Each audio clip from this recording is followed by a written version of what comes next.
दिनकर नामक जंगल में एक पुराना सा बरगद का पेड़ हुआ करता था, जिसमें उल्लू का घर भी था। उसी पेड़ के नीचे एक हाथी भी रहता था, जिसका नाम झनकू था। एक जगह पर रहने की वजह से उल्लू और झनकू हाथी के बीच अच्छी दोस्ती थी। इधर हाथी सारा दिन जंगल में मस्ती करता था। कभी वो गन्ने खाता तो कभी अपनी सूंड में पानी भरता और अपने ऊपर फेंकता। उधर उल्लू सारा दिन सोता और रात होते ही झनकू के पास जाकर ढेर सारी बातें करता था। ऐसे ही दोनों का समय अच्छे से कट जाता था। एक दिन हाथी घूमकर शाम के समय बरगद के पेड़ के पास लौट रहा था।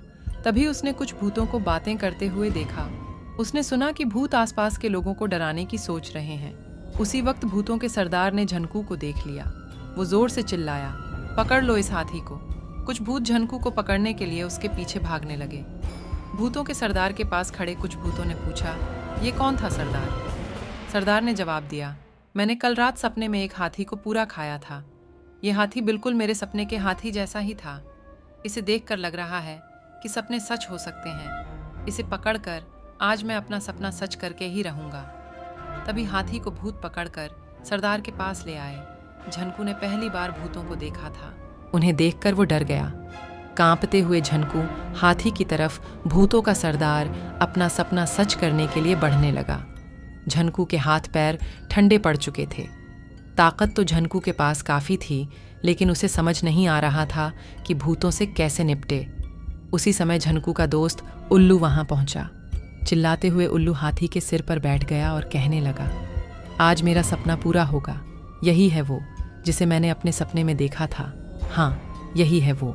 उल्लू की ऐसी बातें सुन भूतों के सरदार ने पूछा, अरे क्या हुआ है तुम्हें?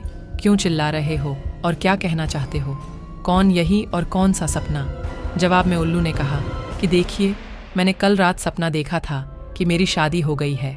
मैंने जिसे अपने सपने में देखा था उसका चेहरा आपके बगल में जो खड़ी है उससे मिलता है। अब मैं इससे विवाह करके अपना सपना पूरा करूंगा। तभी उल्लू सरदार ने बताया कि वो भूतों की रानी है और तुम्हारा ये सपना सच नहीं हो सकता है।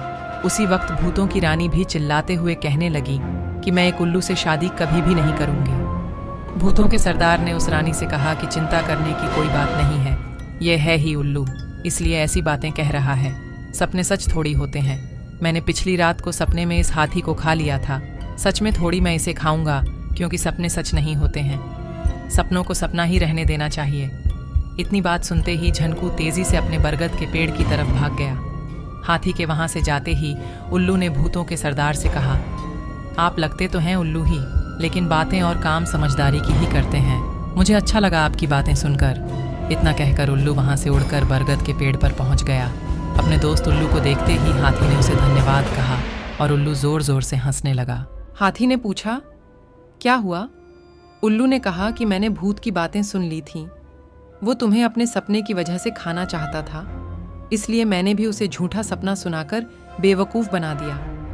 फिर उल्लू ने हाथी से कहा कि दोस्त, तुम्हें न तो मुझे धन्यवाद कहने की ज़रूरत है और न ही उससे डरने की। दोस्ती में धन्यवाद की जगह नहीं होती है। तब कहीं जाकर हाथी को राहत की सांस आई और दोनों दोस्त मिलकर भूतों के सरदार की नासमझी पर हंसने लगे। कहानी से सीख, दोस्ती अगर सच्ची हो तो वो हर मुसीबत में आपके साथ खड़े रहते हैं।